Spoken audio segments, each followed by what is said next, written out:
women, and one of those women would be a, quote, mother angel, who wouldn't do as much of the work as the angels would be doing. Let's see. Do you know how many children? Do you know how many children came out of the Source family? Well, I had two. You had two, gotcha. Yeah, I had two, and some of the children came to the Source family with single mothers. Gotcha. Or they came to the Source family with their, a couple would come with an infant or a small child. I know of one situation where a couple came with a small child.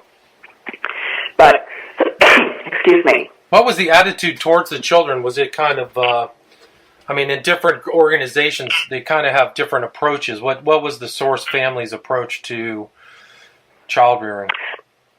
Well, one thing this was another discrepancy. There were a lot of discrepancies in the Source family because there was, quote, the company line or the family line about this is who we are and this is what we believe and this is what we do. And then there were the way things actually happened, which were completely incongruous with what was actually happening. So that's a way to create insanity, by the way, or schizophrenia. It's called a double bind in psychology terms. It's when something is being said, but a different behavior is acted out, and the person with a vulnerable mind is left extremely confused, vulnerable, and becomes easily manipulated. Interesting. So you see that dynamic as far as the family. I'm sorry. I was just saying, you see that dynamic in Scientology. People. Yes. Well, it's a cult. It's a cult. Right. So, and I know that there are people who are involved with the Source and going out and speaking about the Source even now who think of it as, just this wonderful spiritual fairy tale, but there was a very dark side to the Source family and life in the Source family. And as far as the children, well, I want to finish the part about the children. Okay, thanks. The children who came to the family, the story was, the family line was, it's all for the children. It's all about the children. The children are the most important. The children are going to carry the consciousness and lead the world, and we had a real supremacist kind of philosophy. In the Source family, we thought we were more conscious, higher, and smarter than everybody else, and everybody else was kind of an unconscious person, robotic person moving around in the Maya, which is the world of illusion. But we had the answers. We were the smart ones. We were the conscious ones. We were the carriers of light. So our children were going to be the most powerful children on the planet, is what the storyline was. So the children who were already born that came into the family were treated well, and then Yahweh had 3 of his own children in the family. One thing that's very interesting, I had, before I came to the Source family, at the age of 21, I had a near-death experience. I had a very serious surgery, and I died during that surgery. And it was a very profound experience. And I was, when I came back and was recovering, I was told that I would never be able to have children. That they had removed several tumors, but they left all of my organs in my pelvis, but that I would never be able to bear children or have children. And so I never thought I could have kids. And I didn't get pregnant. And my husband and I didn't use any protection, and I never got pregnant. And one of the first mornings I was at the Source family, Yahweh, in a very kind of seductive way, looked at me and said, "So, sweetheart, when are you going to get pregnant?" And I said, "Oh, I can't get pregnant. I can't have children." And he kind of sided up to me and kind of laughed and said, "Well, we're going to see about that, aren't we?" Which can be taken a number of different ways.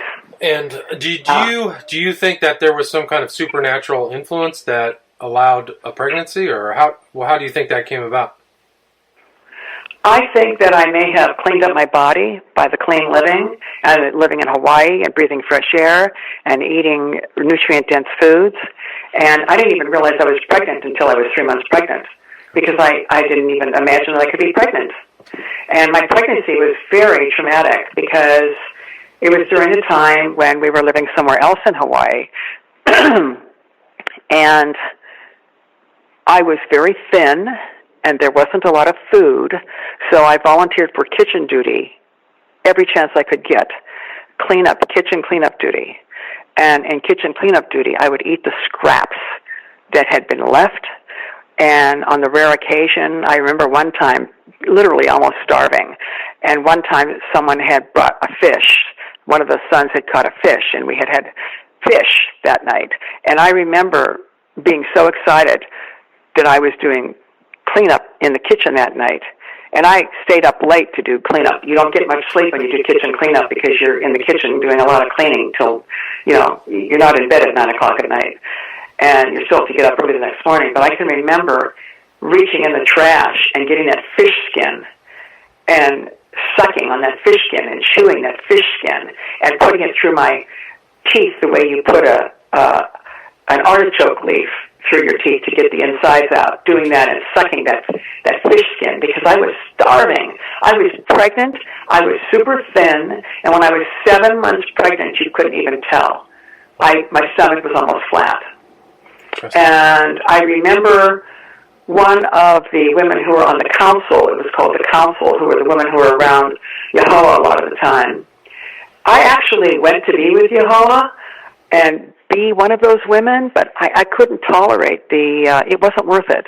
They were very bitchy, to be perfectly honest, and very competitive and jealous and backstabbing, and Aom, who was his first wife, Robin, was very kind and loving to me, but the other women were not. It was like they were trying to take your things and take your clothes and be mean to you, so you'd leave because they didn't want you close to Yehovah. They wanted to get more time with him. They didn't want you to have any time with him. So you had 2 children while you were with the Source family, is that correct?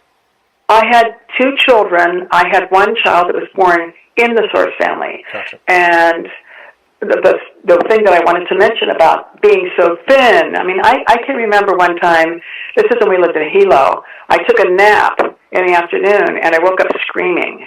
And the dream that I had was that I was reaching for a piece of cheese and someone was taking it away from me and saying, you can't have it. And I woke up screaming, I want cheese, I want cheese. I was starving, I was pregnant. So one of the men in the family saw what was happening to me, and he was one of the men who had been there early on who went into town a lot. He had come into the Source family before I had, and he was one of the men who was able to go into town a lot for business or whatever. And he brought me some almonds, and he said, Yehovah always said, when a woman's pregnant, she needs to eat almonds. And he gave me the almonds, and he gave me some cheese, and he was ostracized and told he was not able to leave the property any longer for a while because he had brought me some food. What was your standard dietary intake in the Source family? Let me go back to, I want to finish this piece. Okay. So back to this piece is the women who had Yehovah's children were not skinny like I was. And one of them, who had his son, was, definitely well-rounded. And I remember one time she had a picnic basket. And this is when we were living in the same place where I had woken up and where I had done the kitchen duty at night and where I had woken up screaming, wanting cheese, which is so pathetic. My poor body was craving protein to make this baby. And she had this picnic basket, and I happened to see her walking in the hallway, and I said, where are you going with the picnic basket? And she goes, oh, I'm just going to take, my son up to have a little picnic up on the hill. And I said, oh, what's in the basket? Do you have food in there? And she turned around real quick and put the basket behind her back, and she said, it's just bananas. And she kind of snotty, and she walked out. Well, I know it wasn't just bananas. But there was this selfishness among his women that was predominant, that kind of, they were just in it for themselves, and the whole idea of, helping others or being kind, none of that was in place. As far as the diet changed depending upon where we lived and depending upon what the situation was. When we were in the Father house, we had beautiful organic food, and it was the same food that was served at the restaurant, and we had plenty of it. But the diet changed. We would have different diets. He would, in morning meditation, he would say something like, we're going to go on a new diet now. From now on, I just want everyone to be eating almonds and dates and apples. and raw milk cheese, maybe, or whatever it was. He had different diets that he would put us on. And then maybe for a while we'd be eating, Altadena raw cottage cheese. And then he would take the dairy away. So it was always changing. It was always changing. Do you think that he used dietary intake to control his people in the cult or the group?